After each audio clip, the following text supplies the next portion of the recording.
Commander Lee Minho stared at the massive alien structure floating in the darkness of space. The thing was huge, bigger than any space station humans had ever built. It looked like a giant crystal castle mixed with metal towers, all twisted together in ways that hurt his eyes to look at too long. "Sir, we're getting strange readings from that thing," said Park Jisoo from her control seat. She was the ship's navigator, and her hands moved quickly over the glowing buttons in front of her. Whatever powers it is still working, but barely. The human ship New Dawn moved closer to the alien station. Through the windows, the crew could see it spinning slowly around a dying red star. The star looked sick, like it was running out of fuel to keep burning. "Look at those docking bays," whispered Kim Dong-hyun, the ship's engineer. "They're enormous. What kind of creatures needed doors that big?" Minho felt his stomach twist with worry. 3 months ago, Earth had picked up a distress signal from this empty part of space. The message was in a language no human had ever heard before, but the computers finally figured out a few words. "Help. Danger. Run. Take us in slowly," Minho ordered. "I don't like how quiet this place is." The alien station had lights, but they flickered like dying candles. As their small shuttle flew into the docking bay, the crew saw something that made them all go silent. The bay was full of small ships, all different shapes and sizes, but they looked abandoned, covered in space dust. "Captain," said Dr. Yoon Mireille, the team's scientist, "I'm reading at least 12 different types of metal and energy signatures. This station wasn't built by one species. Multiple alien races worked together here. They put on their spacesuits and stepped out of the shuttle. The artificial gravity still worked, which was good. The air was breathable, which was strange. But everything else was wrong. The corridors were huge, built for creatures much taller than humans. Strange symbols covered the walls, glowing softly, with blue light. But what scared the crew most was what they found scattered everywhere. Personal belongings. Toys that looked like they belonged to alien children. Food that had gone bad long ago. Clothes in sizes and shapes no human could wear. Pictures showing families of creatures with too many eyes or strange tentacles, all smiling in ways that seemed happy. "They left everything behind," Mireille said, picking up what looked like a music box. When she touched it, it played a sad song with notes that sounded like crying. Families lived here. Children played in these halls. And then one day, they all just ran away. Communications officer Han Ji-won worked at a computer terminal, trying to understand the alien language. The symbols kept changing like they were alive. "I'm getting fragments of messages," she said. "Most of it doesn't make sense, but some phrases keep repeating." She read from her screen in a shaky voice. "The dark between thoughts is coming. It eats minds like food. All thinking creatures must flee before the hungry nothing finds them." Dong-hyun was scanning the walls with his tools. "Captain, there's something weird about the energy readings here. It's like the station is powered by something that shouldn't exist." As they walked deeper into the station, they found more evidence of hasty escape. Elevators stuck between floors. Doors left open. Meals half-eaten at tables big enough for giants. In what looked like a control room, they found their first real clue. A massive screen showed a map of this part of the galaxy. Hundreds of star systems were marked with red symbols. Each red mark had a date next to it. All the dates were from 3 years ago. "These are planetary systems," Jisoo said, studying the map. "And look at this pattern. Whatever happened started at the edge of their territory and moved inward, like a wave of destruction." Mireille found a recording device and managed to make it work. A hologram appeared, showing a tall, thin alien with 6 arms and silver skin. The creature looked terrified as it spoke in its strange language. "Can you translate any of it?" Minho asked Ji-won. "Bits and pieces," she replied. "It keeps saying something about ships disappearing. Not destroyed, just empty. The crews would vanish, but the ships would be found floating in space with nobody inside." The alien in the recording pointed at something off-screen and made sounds that clearly meant danger. Then the recording cut off suddenly. "Whatever scared them is still here," Dong-hyun said, looking at his energy readings. "Deep in the station's core, Something is alive and waiting. As if responding to his words, the lights around them flickered. A sound filled the air, but it wasn't really a sound. It was more like a feeling, like something was pressing against the inside of their heads. Minho felt cold fear run down his spine. An entire galactic civilization had built this incredible station, filled it with families and children and hope. Then something had come that was so terrible, so dangerous, that they had abandoned everything and run into the darkness of space.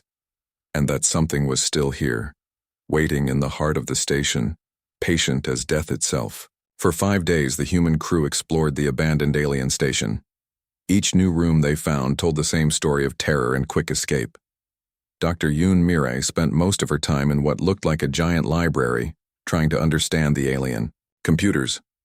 I finally got their main database working, she announced to the crew gathered in the control room. The species that built this place called themselves the Velthari. But they weren't alone. This station was the center of something, called the Coalition. She touched the alien controls and the big screen came alive with pictures. The crew saw images of 12 different alien species, all working together. Some looked like giant insects with crystal wings. Others were covered in fur and had 3 heads. One species looked almost like humans, but with purple skin and eyes that glowed. 12 different species, Mirai continued, all connected by something they called the mind web. They could share thoughts across entire star systems, like having a conversation with someone on the other side of the galaxy. Commander Minho studied the pictures with growing worry. These weren't primitive aliens. Their technology was far beyond anything humans had. Their cities floated in space without any visible support. Their ships could travel between stars in hours instead of years. If they were so advanced, asked Navigator Park Jisoo, what could have scared them so badly that they abandoned everything? Communications Officer Han Ji-won had been working on translating more alien records. Her face was pale as she read from her screen. I found survivor. Reports. Listen to this one from a ship captain named Veltar Ninth Song. She cleared her throat and read in a shaky voice. Day 43 of our retreat. The Thought Eater has consumed another sector. We received the final transmission from Mining Station 7 just before contact was lost. The crew was screaming about something in their heads, something that was eating their minds from the inside. Then, silence. When our scout ships arrived, they found the station intact, but empty. 7,000 workers gone without a trace. Engineer Kim Dong-yeon was studying the energy readings from the station's core. Captain, I'm seeing patterns here that don't make sense. It's like the power source exists in several dimensions at once. Mirai pulled up more records on the main screen. The aliens called it different names. The hungry void, the dark between thoughts, the thing that feeds on dreams. But they all described the same entity. She showed them images that made the human crew step back in fear. The pictures showed something that wasn't quite there, like a shadow that moved on its own. It looked like empty space, but wrong somehow, like a hole cut out of reality itself. According to their records, Mirai continued, it exists in the space between conscious thoughts. When intelligent beings think, their minds create tiny paths in something called quantum consciousness. This entity travels along those paths, following them back to the source. Like a virus following internet cables back to a computer, Dong-hyun said with understanding. Exactly. But instead of damaging computers, it consumes minds. The more intelligent the species, the stronger the paths they create. The Velthari Coalition's greatest achievement was their mind web, which connected billions of beings across thousands of worlds. But that same network became a highway for the entity to travel. Jiwoo had found more records from the final days of the Coalition. They tried everything to stop it. They built mental shields, created barriers in their mind networks, even tried to shut down their consciousness-sharing technology completely. Nothing worked.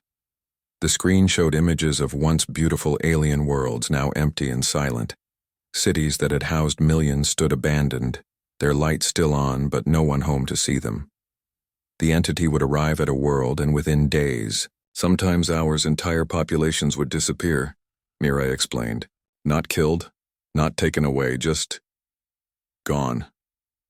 as if their consciousness had been completely consumed. Minho found a recording device and activated it. The hologram of a different alien appeared, this one covered in scales and speaking in urgent, frightened tones. "Can you translate this one?" he asked Ji-Won. She listened carefully and nodded. "This is Keth Prime Hunter, a military commander. He's giving what sounds like a final report.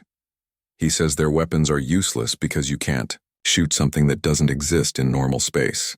Their strongest telepaths went insane just trying to touch the entity's mind, and their computers couldn't process it because it exists outside of logic itself." The alien in the recording pointed to a star map showing the entity's path of destruction. It had started at the edge of Coalition space and moved inward like a wave, consuming every thinking mind it encountered. 3 years ago, Mireille said quietly, the Coalition made their final decision: total evacuation. Every ship they had, every escape pod, every personal transport. They loaded their entire civilization and ran to the far edges of the galaxy. Donghyun's instruments began beeping frantically. "Captain, the energy readings are spiking. Whatever they were running from, it's still here, still active." As if summoned by their words, the lights in the control room dimmed. The air seemed to grow thick and heavy. And somewhere in the depths of the station, something that had been sleeping for 3 years began to stir, drawn by the presence of new minds to feed upon. The trouble started when engineer Kim Donghyun decided to plug himself into the alien computer system. He had found what looked like a neural interface in the station's main control room, a helmet covered in thin wires that glowed with soft blue light. "I can get more information if I connect directly," he told Commander Minho. "The alien records are locked behind security systems that respond to brainwaves." Dr. Yoon Mirai checked her medical scanner. His brain activity should be compatible. The interface seems designed to work with different types of minds. Donghyun put on the strange helmet. As soon as the wires touched his head, his eyes rolled back and he started speaking in the alien language. But after a few seconds, something went wrong. The lights in the control room began to flicker faster. The temperature dropped so quickly that the crew could see their breath. And then they all felt it at the same time, something pressing against their minds like cold fingers trying to get inside their heads. Navigator Park Jisoo screamed first. She grabbed her head with both hands and fell to her knees. "Something's in here with us," she gasped. "I can feel it trying to get into my thoughts." But then something strange happened. Instead of the terror and mind-eating that the alien records described, Jisoo started laughing. Not happy laughter, but confused, almost hysterical giggles. "It can't figure me out," she said between laughs. "It's like watching a cat try to understand a math problem." The entity, because that's what it had to be, pressed harder against their minds. Communications officer Han Ji-won felt it touch her thoughts and immediately started reciting a silly poem she had learned as a child. The presence recoiled like it had been burned. "Kim Jong-kook had a farm, E-I-E-I-O, she sang loudly. "And on that farm he had a cow, E-I-E-I-O. Dr. Mireille watched her instruments go crazy as the entity tried to understand what it was encountering. "It's confused," she said with growing excitement. "Our brain patterns don't make sense to it, Commander." Minho felt the alien presence brush against his consciousness. For a moment he saw himself through its perception, a chaotic mess of random thoughts, contradictory ideas, and meaningless memories all jumbled together. Where the Velthari minds had been like beautiful organized libraries, human minds were like rooms where someone had thrown books, toys, and furniture everywhere with no system at all. The entity tried to follow the paths of human thought and got lost immediately. Minho was simultaneously thinking about the danger they were in, wondering what his wife had packed for his lunch, remembering a funny joke his daughter had told him, and trying to recall the words to an old song. The creature that fed on ordered. Consciousness couldn't find anything to grab onto. Engineer Donghyun suddenly sat up, pulling off the alien helmet. "It's stuck," he said with wonder in his voice. "Like a computer trying to run a program that has no logic to it." The presence in the room grew stronger, more frustrated. It had consumed entire civilizations of brilliant minds, creatures whose thoughts flowed in perfect patterns from one idea to the next. The Velthari could think about complex mathematics while composing poetry and planning their next meal, all in neat, separate mental compartments. But humans were different. Jiwan was now thinking about the entity trying to eat her mind, the shopping list she had forgotten on Earth, whether aliens had ever heard of pizza, and a random memory of her grandmother's garden, all at the exact same time. The thoughts crashed into each other like cars in a fog, creating a mental traffic jam that the entity couldn't navigate. "We're cognitive white noise," Mirai said, reading the energy patterns on her scanner. "To something that feeds on organized thought, we're like trying to eat television static." The entity made what could only be described as a sound of frustration, though it came through their minds rather than their ears. It had expected to find orderly corridors of consciousness it could travel down, consuming memories and thoughts, like a person eating grapes off a vine. Instead, it found a maze of nonsense where every path led to 3 contradictory ideas and a half-remembered song lyric. Jisoo stood up, no longer afraid. "It keeps trying to understand why I can be scared and curious and hungry and thinking about my pet cat all at the same time," she said. "I don't think the aliens could do that." The entity pressed against each of their minds in turn, becoming more and more confused. Commander Minho was worried about his crew, but also wondering if the alien coffee machine in the station cafeteria still worked. Dongyun was fascinated by the entity's technology, while simultaneously making a mental grocery list and trying to remember his favorite movie quote. For the first time in its incredibly long existence, the Thought Eater had encountered something it couldn't digest. Human consciousness wasn't the ordered, logical progression it was used to. It was beautiful chaos, creativity mixed with practicality, dreams tangled up with worries, love and fear and hope and boredom all swirled together in a way that made no sense. The ancient creature that had destroyed the minds of billions discovered that it had finally met its match, not in superior intelligence or advanced technology, but in the magnificent, impossible randomness of human thought. Commander Lee Minho made a decision that would have seemed crazy to any alien in the galaxy. Instead of running away from the mind-eating entity like every other species had done, he decided to fight it with the one thing humans had plenty of: complete and total chaos. "If our messy thinking confuses this thing," he announced to his crew, "then let's give it so much confusion that it can't handle any of it." Engineer Kim Dong-hyun looked at his captain like he had lost his mind. "You want to make it worse?"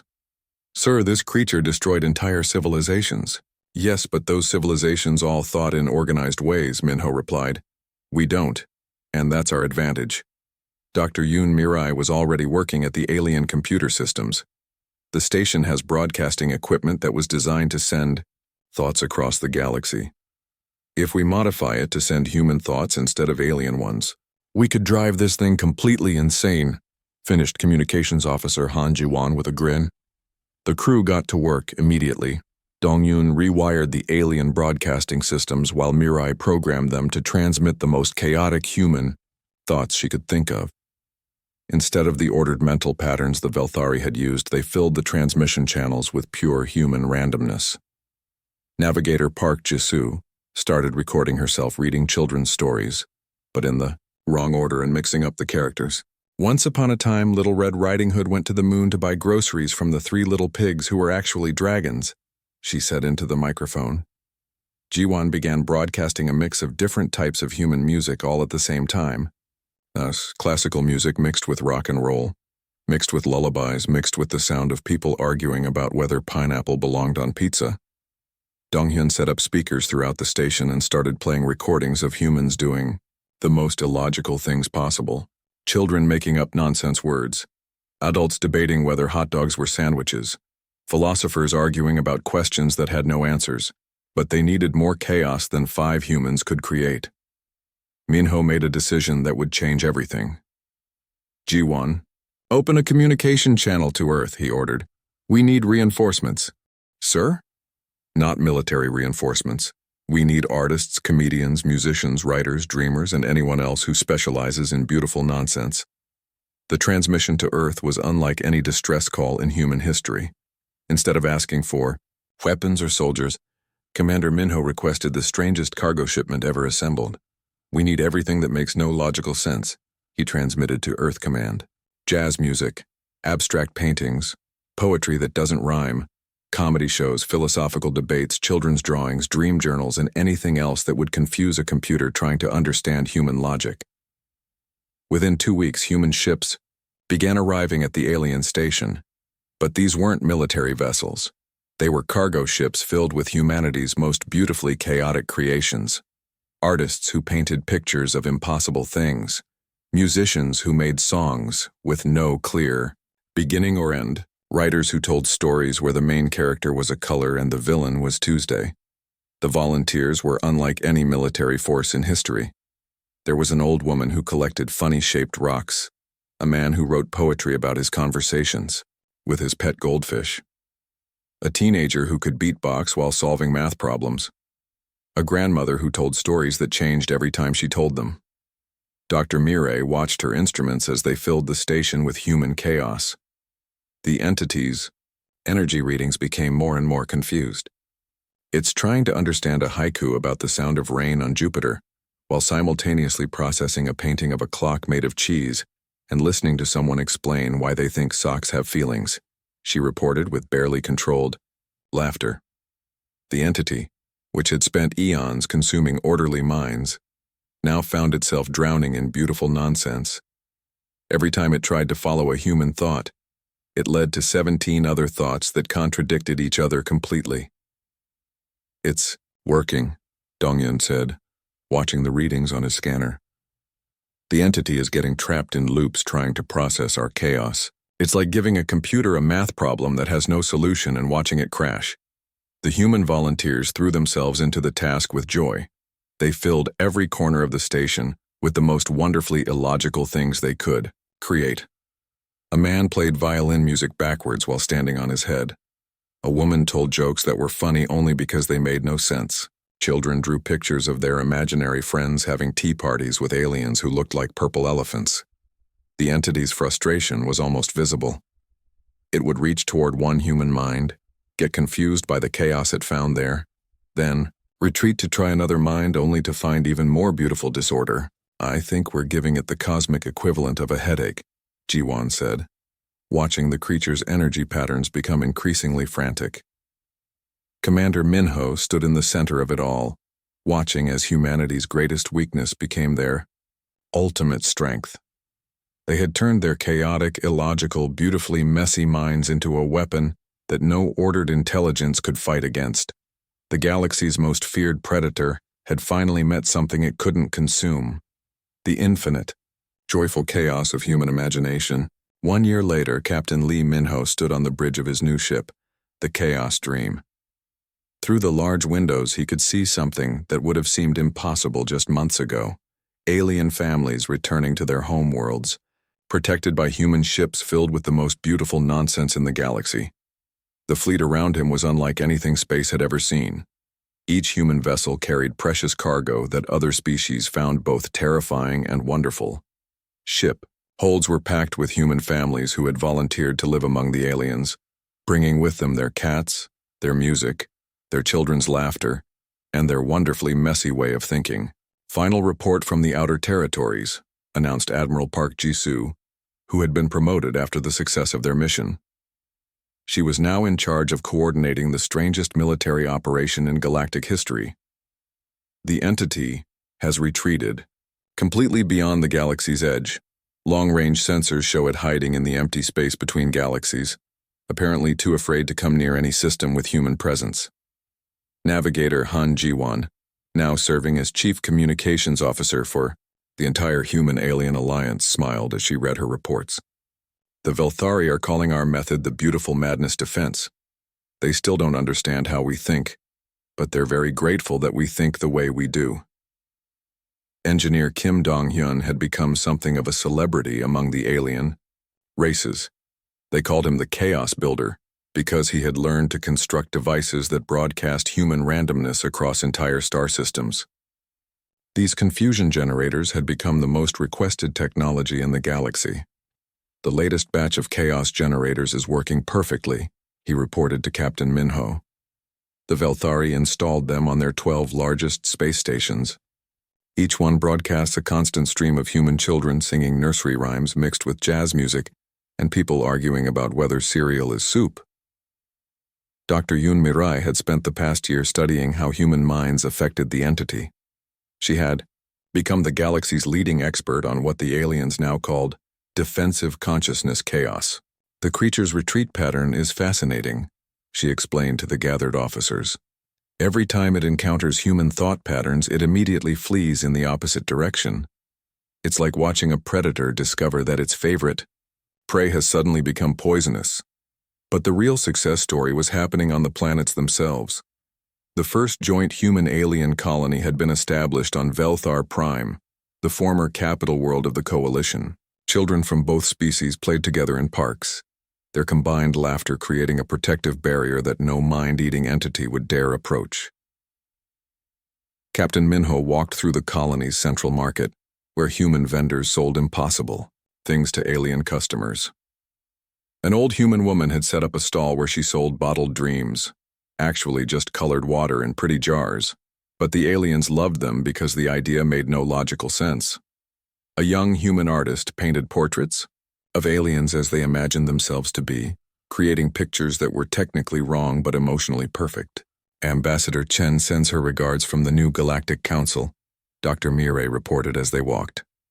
The Coalition has officially requested that every human ship and colony carry what they're now calling protective nonsense. Music, art, stories, jokes, dreams, and all the wonderful impossibilities that make human minds so chaotic. The success had gone beyond anyone's wildest dreams. Human musicians were now touring alien worlds, playing concerts where the point wasn't to make beautiful music, but to make music so strange and random that it confused any entity trying to feed on ordered thoughts. Human comedians told jokes that made aliens laugh even though they didn't understand why the jokes were funny.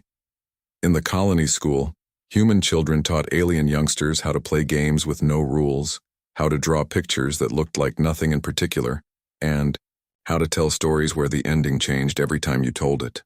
The alien children, raised in cultures that valued logic and order, discovered the joy of pure silliness. "Look at this," said Ji-won, showing Captain Minho her latest report. A Velthari scientist tried to study human thought patterns to understand how we confused the entity. After 6 months of research, she gave up and wrote a paper titled, "Why Humans Think About Purple Elephants When You Tell Them Not to," a study in beautiful impossibility. The galaxy had fundamentally changed.